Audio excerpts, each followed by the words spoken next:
Originally from Jamaica, Pamela Ballin and her husband Ricky started their marriage in the U.S.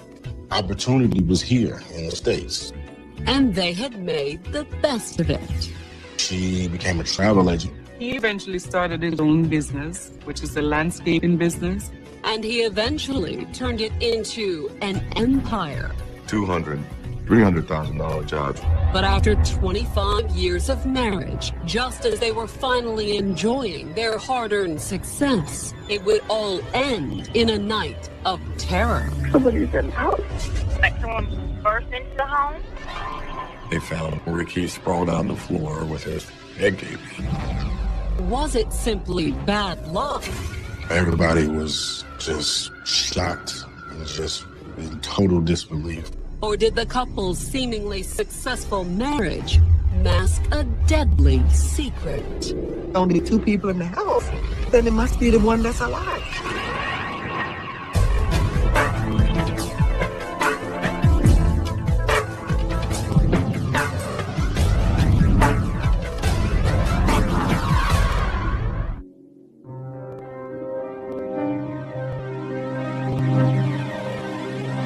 Lithonia, Georgia, December 29, 2009. It was not quite 2:30 on a Tuesday morning in this sleepy country town turned sprawling Atlanta suburb.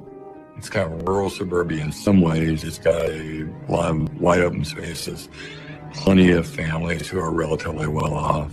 At the time, I would say upper middle class. And at 2:20 that morning, DeKalb County 911 received an urgent call from one of those upper middle class homes. Somebody's in the house. The woman reporting the intruder was 48-year-old Pamela Ballin. She can hear noises, she can hear some type of struggle and commotion going on. Tell me, where are you at in the house, ma'am? In the closet. You're in the closet? I'm inside the closet. But according to Pamela, her husband, 53-year-old Ricky Ballin, wasn't hiding with her. Instead, he'd fought with the intruder. Where's your husband at, ma'am? I don't know, but somebody was hitting on him. Whoever it was, they had apparently left. Do you still hear voices in the house? No? Pamela said she could still hear something, though. What did you hear? My husband calling for me. Your husband calling for you? She doesn't know where he is. She's scared. She thinks that something's happened to her husband. She thinks I should go downstairs to my No, husband. ma'am.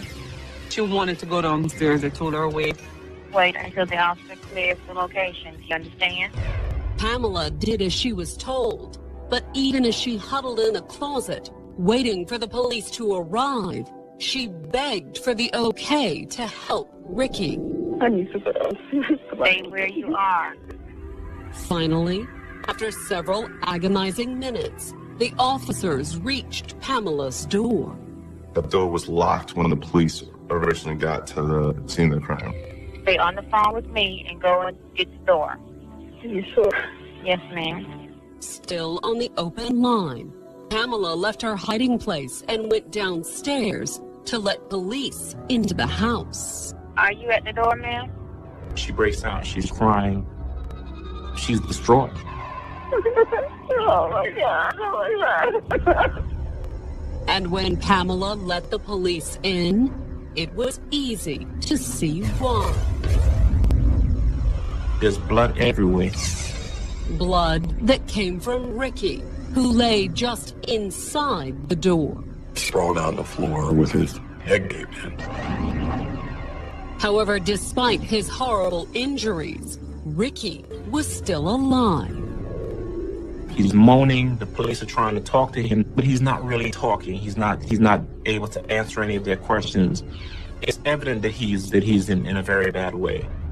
And as the EMTs arrived and rushed Ricky to the hospital, the police would turn to Pamela to determine, was her husband the victim of a brutal home invasion?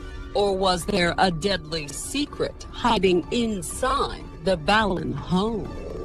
Everybody was just shocked and just in total disbelief that this had happened.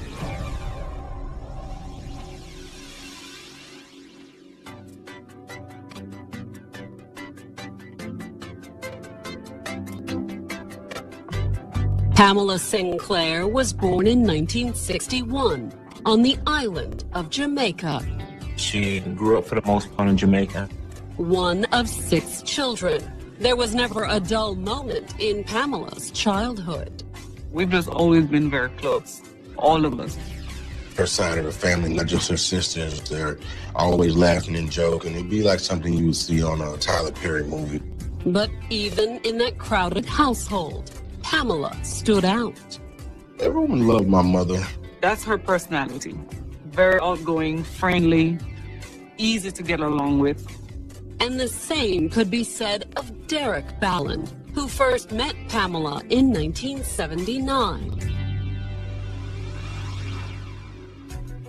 5 years older than Pamela, Ricky Ballin was a gentle giant of a man.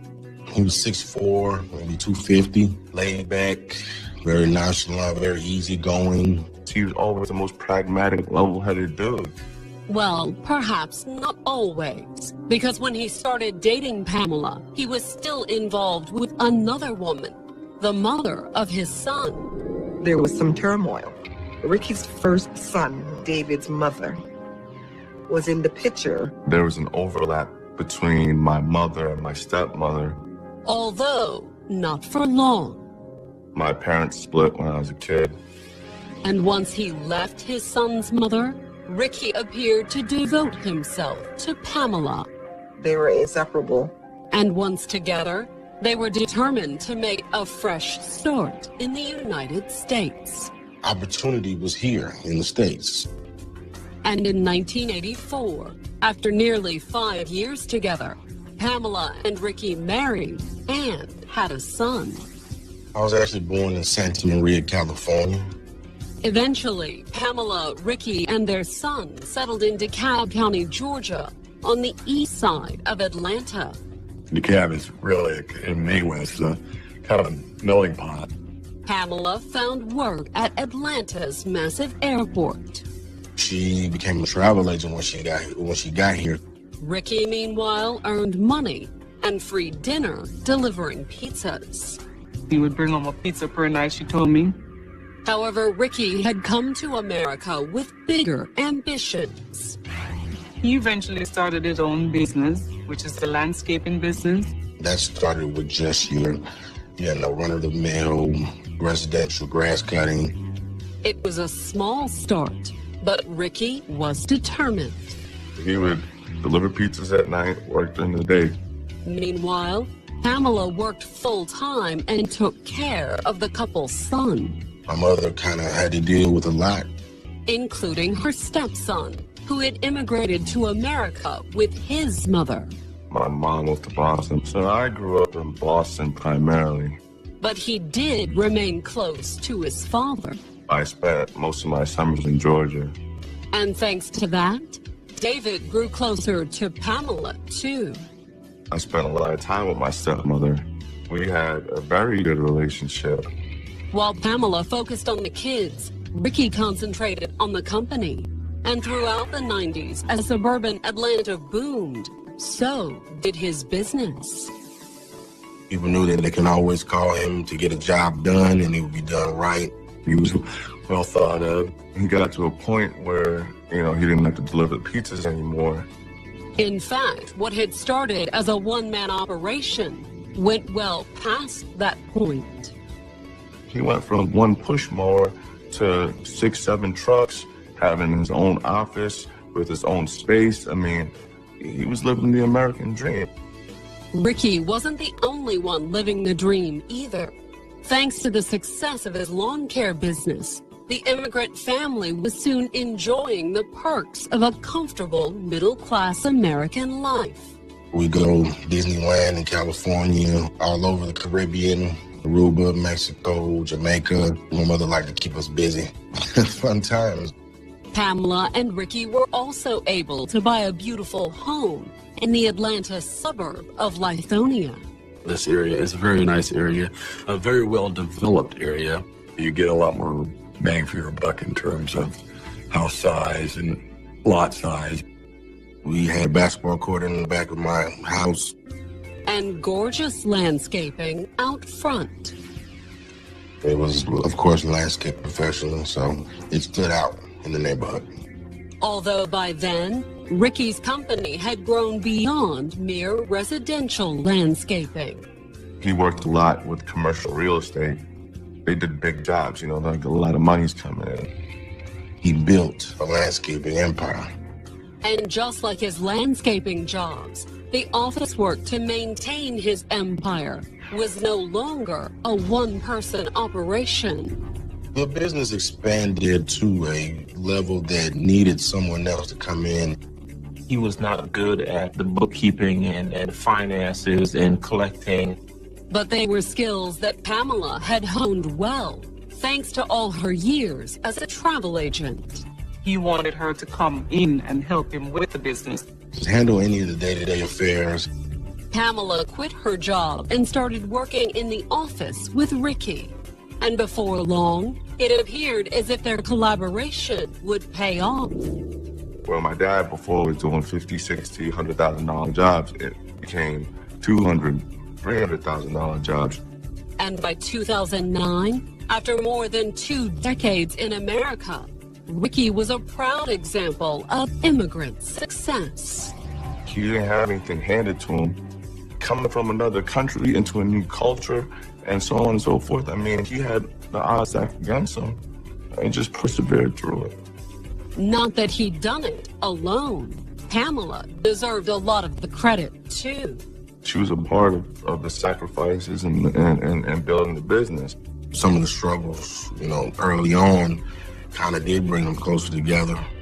But at the end of 2009, a shocking crime would tear the couple violently apart.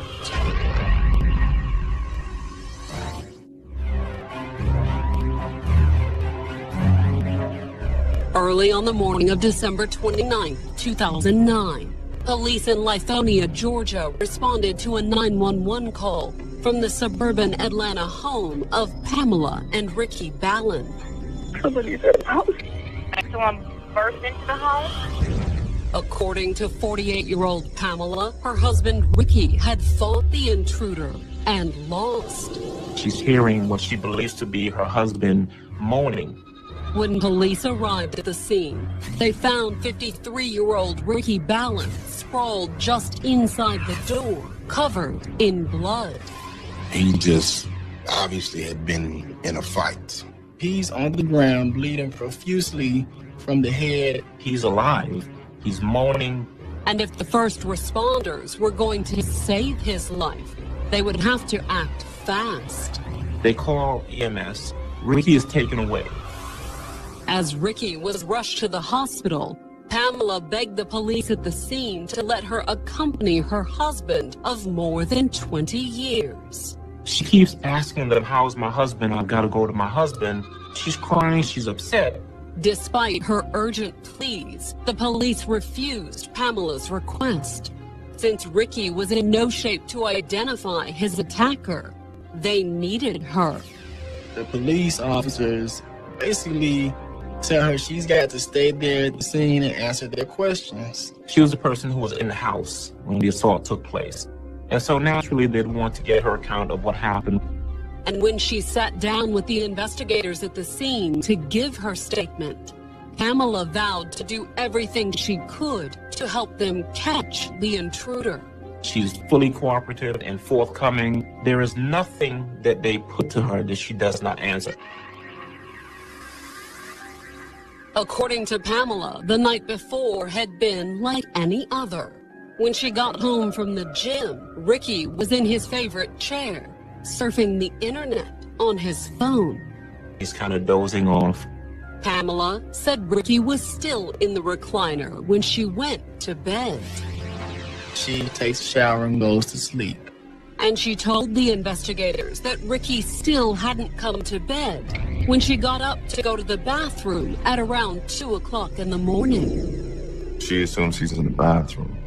So she goes out of her bedroom into the guest bathroom While she's in the bathroom, she starts to hear noises. It was Ricky, according to Pamela, and he sounded alarmed. She heard him calling out, "Who are you? What are you doing here?" But the intruder said, if anything, Pamela wasn't sure. But according to her, there was no mistaking what her husband had said next. Pamela, get the gun. Pamela said Ricky's request had apparently touched off a struggle. She heard some loud crashes, things falling, possibly people hitting the walls.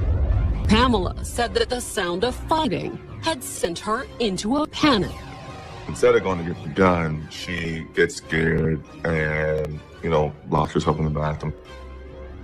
Soon after, according to Pamela, the struggle downstairs had apparently stopped. She runs back into the bedroom. She grabs the phone that's on the nightstand. And then, when she heard the intruders downstairs ransacking the house, Pamela said she had ducked into the bedroom closet and hid. Based on what she heard, she believed it to be more than one person that was in the house. At that point, Ms. Ballin, is legitimately terrified. Too terrified to even risk dialing 911, according to Pamela. She doesn't know how long she was hiding. It could have been 2, 3, 4 minutes. Could have been 15 minutes. But it felt like an eternity to her. However long it was, Pamela said the noises had finally died down. The intruders had apparently left. The only reason she believed that she was untouched was because she hid. And according to Pamela, it was only then, when she finally felt safe enough to dial 911, that she had suddenly heard a new noise coming from downstairs. Her husband moaning in pain. My husband calling for me. Your husband calling for you? Based on Pamela's story, it appeared that Ricky was the victim of a random robbery that had suddenly gone violently wrong. There were a lot of home invasions around that time. But that didn't make the news any easier on his family. The saddest day of our lives. We had been pretty much rocked by this terrible occurrence. Even worse, just as Pamela finished telling her story to investigators, her cell phone suddenly rang. It was the hospital, and they had some urgent news for Pamela. If you want to see your husband alive again, you better get to the hospital now. She told the cops she's not staying there any longer. She's leaving. She needs to go to see her husband. While Pamela rushed to her husband's bedside, the investigators took a closer look at the Ballins' home. And what they found appeared to match Pamela's story perfectly, from the pry marks on the back door frame. A very clear mark that looked to be signs of forced entry to the house. To the thoroughly ransacked interior. There's furniture everywhere. There are drawers empty. There is a Christmas tree that has been knocked over. It just looked like, a whirlwind came through. Even the master bedroom was in shambles. To the investigators, it appeared to add up to a robbery. It's clear that someone has been looking for something. It was equally clear that Ricky had fought hard with the intruders. There was blood everywhere. A gaping hole in the sheetrock in the wall, basically, that, is consistent with somebody swinging and missing. You can also see some blood stains that are right next to those holes in the wall. There was not just a quick deal. It was an actual barehanded fight. But if it started barehanded, it looked as if Ricky's attacker had eventually picked up a weapon. There is a statue. There's some decorative pieces there in the house that's laying in that area. Ricky's wounds further confirmed Pamela's statement that her husband had fought with his attacker. Ricky had defensive wounds on him. He had some sort of puncture wound on his forearm. He had a finger that was broken. But his struggle had ultimately been in vain. Ricky has suffered some tremendous and some significant injuries. He'd been struck multiple times with a heavy object. He's got about 10 or so gashes in his head. And when Pamela arrived at the ICU, the doctors gave her the horrible news. Her husband's head injuries had done irreparable damage. There was no possibilities for him to ever regain a normal life. He's going to be a vegetable for the rest of his life. And with her husband essentially brain dead, it was up to Pamela to determine just how long the rest of his life would be. She tells the doctor he wouldn't want to live like this. Pamela and Ricky's son, Derek, who had joined her at the hospital, agreed. They had to make a decision to take him off life support. Probably the hardest decision I've had to make in my life. Then, with his wife and son at his bedside. About 10 o'clock that morning, Ricky passes. We were in the room until the doctor made that declaration that he was gone. Ricky was gone, but the authorities were just getting started. They were no longer investigating a home invasion. They were trying to solve a murder.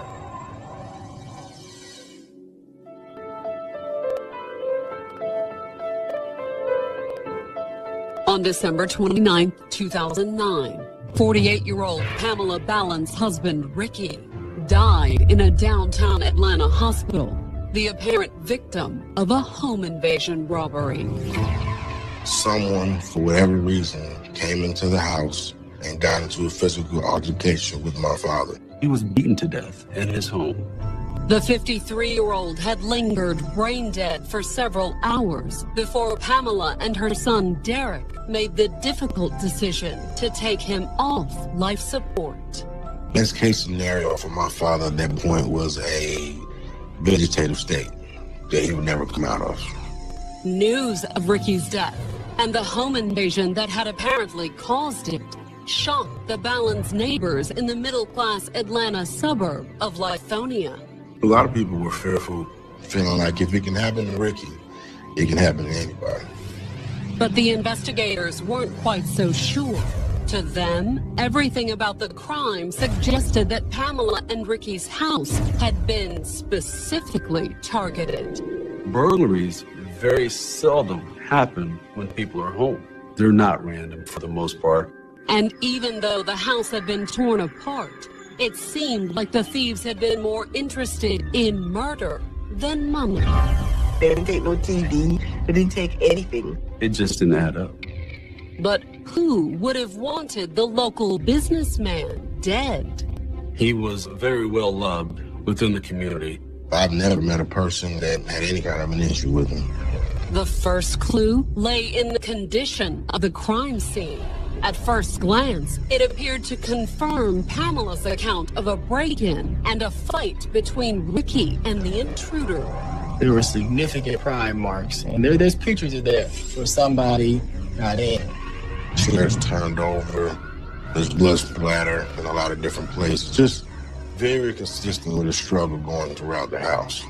But when police took a closer look, they noticed something strange in the Ballins' living room. The Christmas tree was on the floor, but the ornaments on the Christmas tree weren't broken.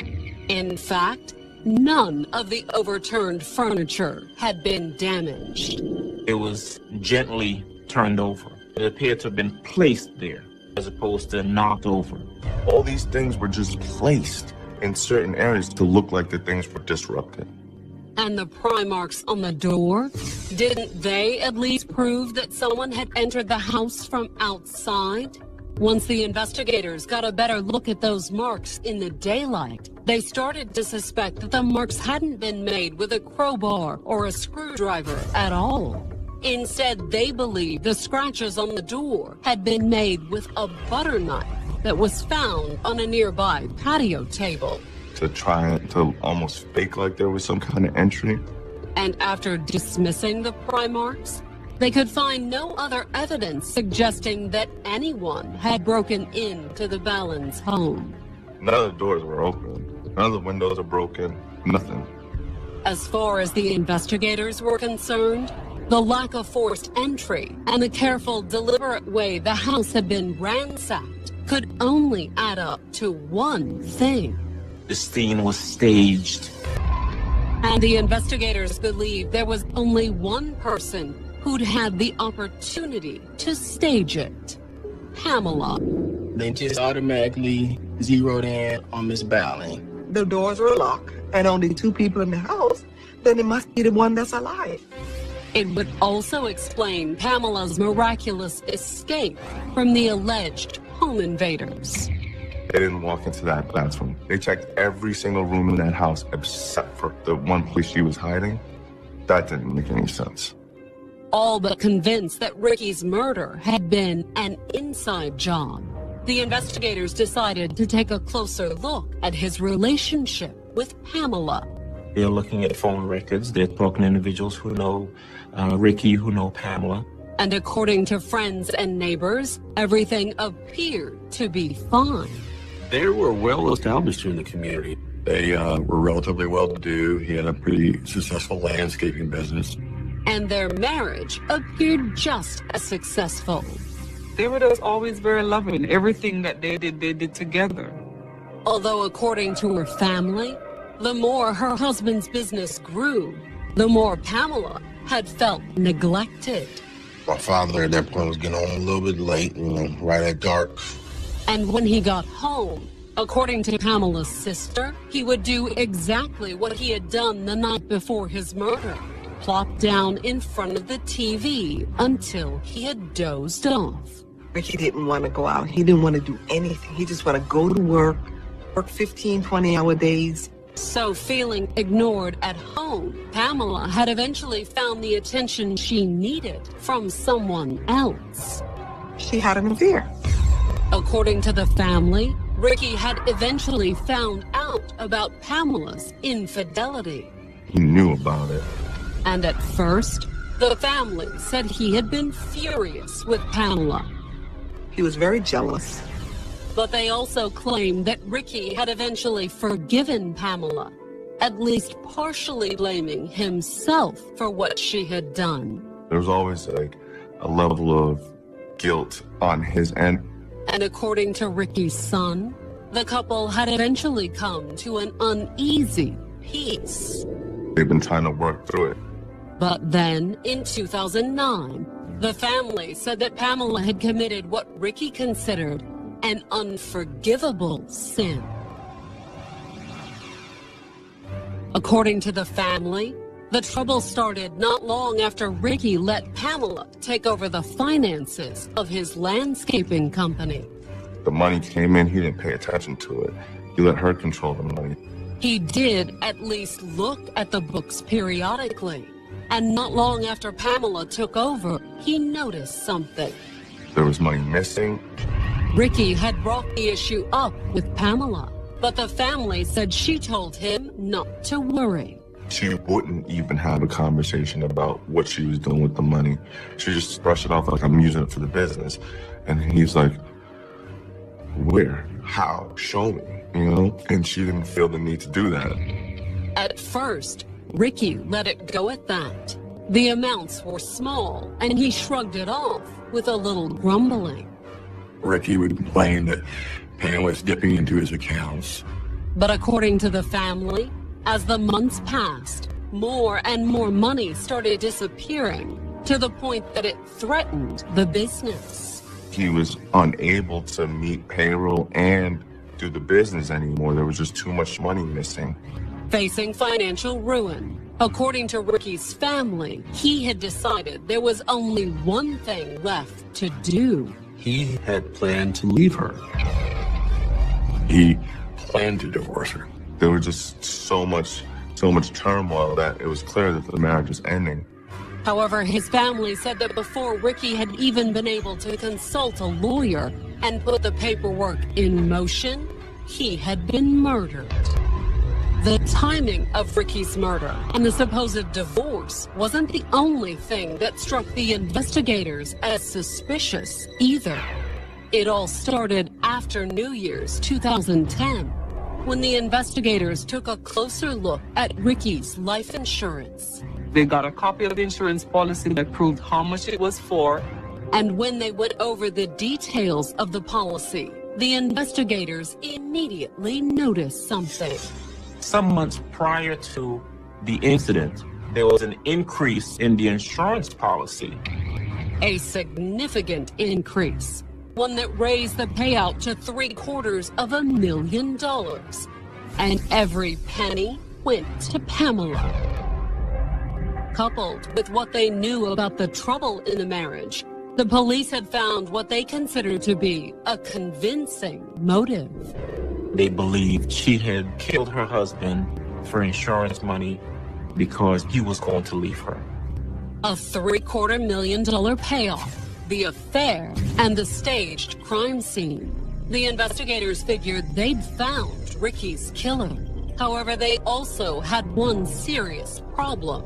They had no physical evidence tying Pamela to the crime scene. She doesn't have any blood on her body, on her face, her hands, nothing in her hair. It would be miraculous if you were to bludgeon somebody to death, yet you wouldn't have any blood on you at all. And then there was the question of just how Pamela managed to bludgeon her husband to death. Ricky was a big guy. In contrast, Pamela was very petite. She's about 5'1", and so Ricky towered over her. There was a significant difference in the size of these two individuals. Hoping for some answers, the investigators asked Pamela to come back down to the station at the beginning of February for another interview. She voluntarily went to the headquarters. She didn't have to go, but she went, and she answered all their questions. Although, as the hours in the interrogation room ticked by, it became clear that the investigators weren't looking for answers. They wanted a confession. You hear the old adage that it's always the husband or the wife. And that's the mentality that they took at that point. So they asked her the same questions over and over again. But no matter how much pressure the investigators put on Pamela, her answers were always the same. Her story never changed. There was a home invasion. To my knowledge, and to the best of her knowledge, that's exactly what happened. But it was a story the investigators were no longer interested in. They did not believe that it had been a true home invasion. And despite the fact that they had no confession and virtually no physical evidence, on February 4th, the DeKalb County Police placed Pamela under arrest for murder.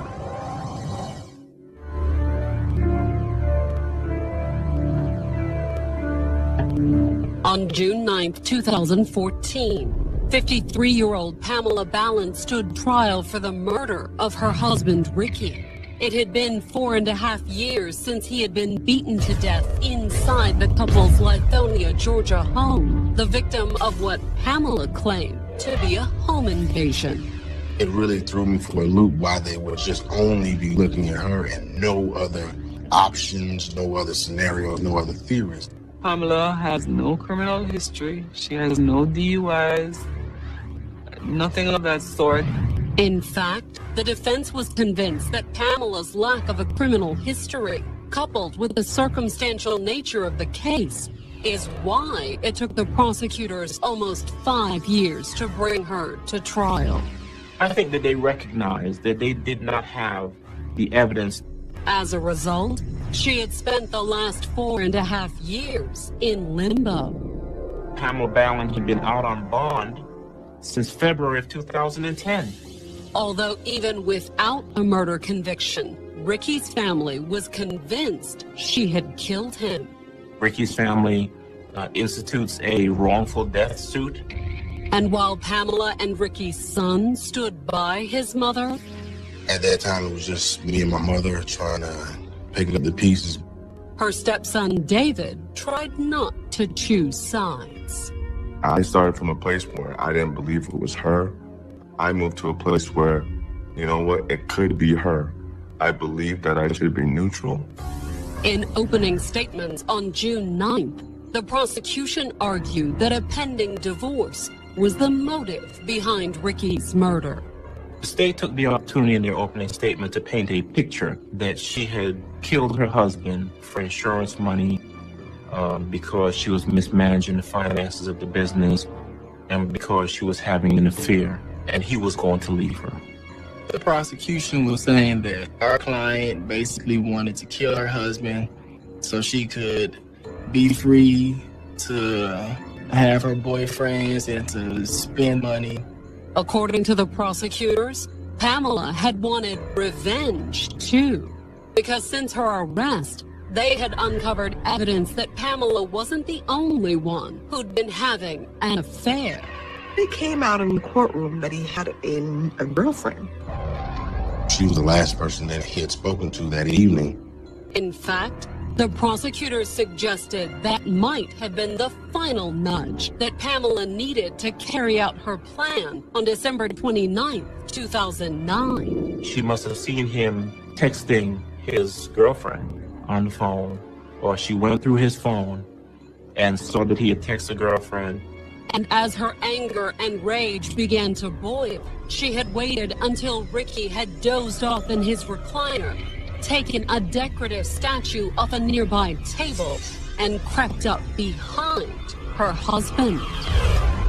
The state's theory was that Pamela took the statue and began beating him in the head while he was sitting in the recliner, thereby getting him to jump on him.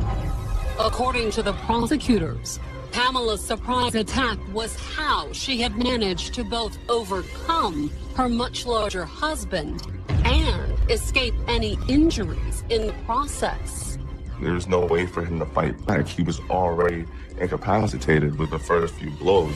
Then, while Ricky lay dying on the foyer floor, the prosecutors claimed that Pamela had cleaned herself up, carefully trashed their home, and then called the police. They alleged she was the one who staged this elaborate, break-in, armed robbery, home invasion type scenario. It sounded logical, except for one nagging thing. They had not presented any physical evidence linking her to the assault. Zero. Their case basically was all circumstantial. And because of that, when it was the defense's turn to start presenting its arguments, they opened by asking the judge to dismiss the entire case based on lack of evidence. They get up and say, it's our belief the prosecution has not proven its case. Generally, it's a pro forma request, a routine part of every defense open. It's at every trial. It usually takes about 1 minute to be asked for and rejected by the judge. But this time, the judge didn't reject the request, at least not outright. The judge considered it, and the judge said he needed to think about it. The judge said he would rule on that later. So, sensing that the prosecution's case was weak, the defense wasted no time going on the attack, pointing out that the affair that had supposedly been part of Pamela's motive had been over for nearly a year when the murder occurred. She was not engaged in any affairs when the act was committed, so there was nobody she was trying to leave her husband for. And the families claimed that Ricky had caught Pamela stealing from the couple's landscaping company. The defense called an accountant who had reviewed the books, who testified that he'd found no evidence to back up that claim. She had not taken any money from the business. There were no financial irregularities. And the insurance money Pamela stood to gain from Ricky's death. The defense called the Balance insurance agent to the stand, who testified that increasing Ricky's coverage had been the agent's idea. The insurance agent was all too happy to come in and said the insurance policy was increased at my insistence.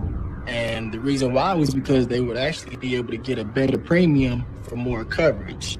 So it wasn't as if she was the one who wanted to increase it just to murder her husband and collect on the proceeds. By the time the defense finished its presentation, Pamela and her attorneys were confident they had all but destroyed the prosecution's case. Pamela was optimistic. We were optimistic. My feeling was that they have nothing. My sister is going to go home. In fact, the prosecution's circumstantial case was looking so weak that almost everyone in the courtroom was expecting an acquittal. It's a thin case. But when the verdict was read on June 18th, The jury found Pamela guilty on all counts. considering the lack of physical evidence tying her to the murder, Pamela and her supporters were blindsided by the verdict. We were really flabbergasted that the jury came back with this guilty verdict. They couldn't have been in the same room. They couldn't have heard the same things that I heard, and came back with a guilty verdict. I was utterly shocked. Even more stunning was what the conviction meant for Pamela. There's only one sentence you get on a murder conviction, that's life. But before the judge officially handed down the sentence, he stunned the courtroom a second time by reminding the jury that he still hadn't ruled on the defense's request to throw out the case against Pamela. Although the jury has come back with their verdict, he has not yet made his mind up. And according to the judge, he did still have some serious reservations about the prosecution's case. He felt that there was not enough evidence to convict her. But he also said that he needed to review the case before making his ruling. He wanted a month to think about it. And then, after setting July 17th as the date for his decision, he announced that she would remain free on bail until he made it. He said, Miss Ballin, I am going to allow you to go home with your family.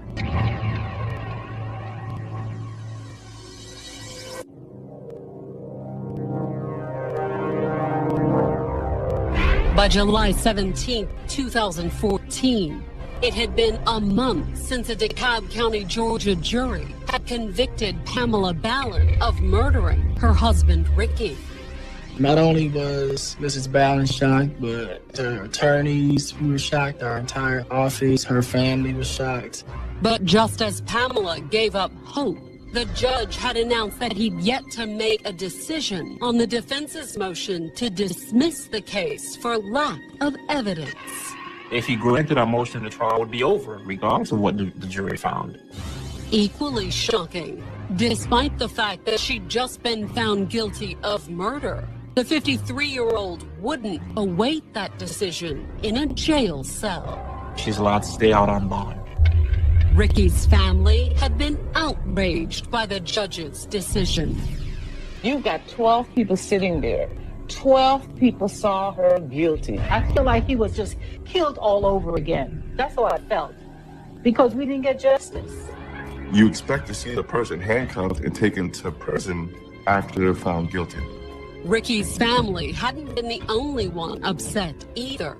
Once it was reported in the media, the judge's decision caused controversy across Metro Atlanta. She was a convicted murderer walking the streets. There was a public outcry.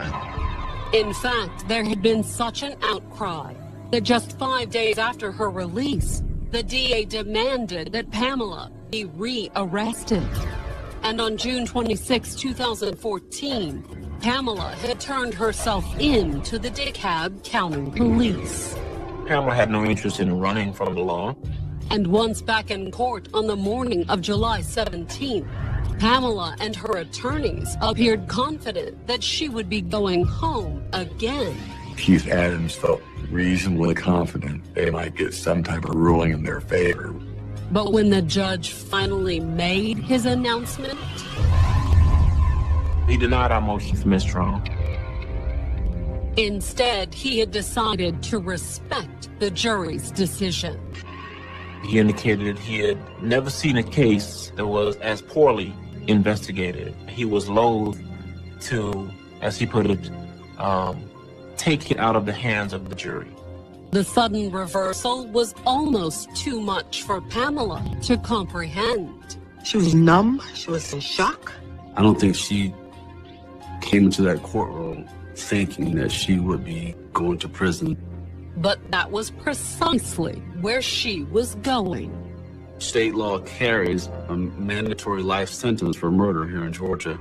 According to Ricky's son, David, who had agreed with the jury's verdict, his father's family had mixed feelings about the outcome.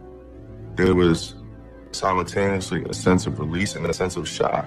We've been waiting for this so long, but in reality, we also expected it not to ever come. Although if Pamela, her family, and her defense team have their way, the fight is far from over. Immediately upon her being sentenced, we filed a motion for new trial. We will be back in court trying this case again. Given an opportunity, we will show them that she is very much innocent.